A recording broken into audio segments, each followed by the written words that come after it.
Girl, scream my name when I drink, boy, sweat. Get out.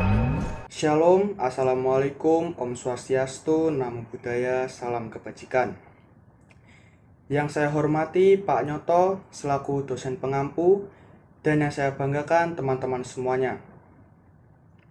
Saya merasa sangat terhormat dapat berbicara di sini untuk membahas salah satu nilai paling berharga dari masyarakat kita, yaitu multikulturalisme. Multikulturalisme adalah prinsip yang menjadi inti dari masyarakat kita. Ini adalah landasan yang kita bangun sebagai suatu bangsa dan membuat kita menjadi lebih kuat.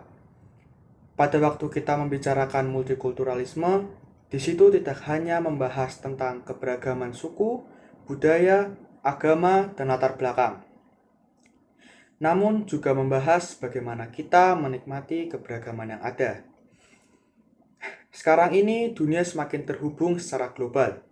Oleh karena itu, multikulturalisme menjadi sangat penting karena membuat kita bisa saling menghargai perbedaan dan kita bisa belajar satu sama lain.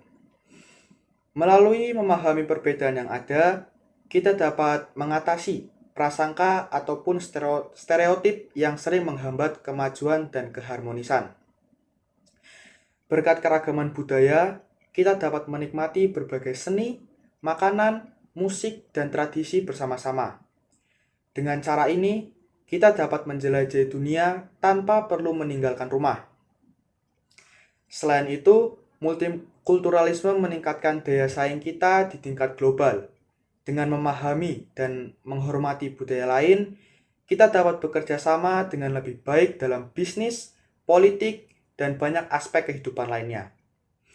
Dalam multikulturalisme, tentu ada tantangan yang perlu kita hadapi, seperti saat kita dihadapkan dengan perbedaan bahasa dan budaya. Kita perlu mengeluarkan respon yang positif.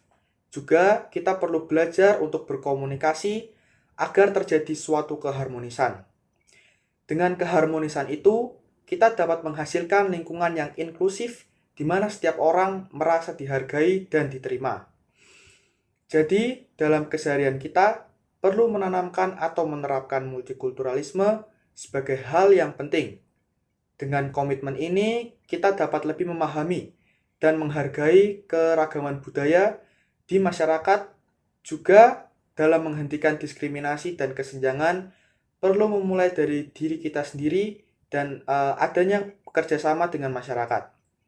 Selain itu, tanpa mempertimbangkan latar belakang ataupun asal-usul setiap orang, kita meningkatkan lingkungan kita untuk kepentingan semua orang.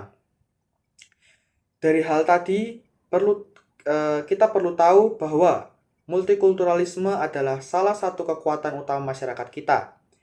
Dengan mempertahankan multikulturalisme, membantu kita menjadi lebih kuat, bersatu, dan damai. Mari kita gunakan nilai-nilai multikulturalisme sebagai pedoman dalam segala tindakan kita. Karena hanya dengan bekerja sama dan menghargai keberagaman, kita dapat mencapai masa depan yang lebih baik dan damai. Saya Yusuf Immanuel, NIM 29 2022 085, atas waktu yang diluangkan teman-teman, saya ucapkan terima kasih.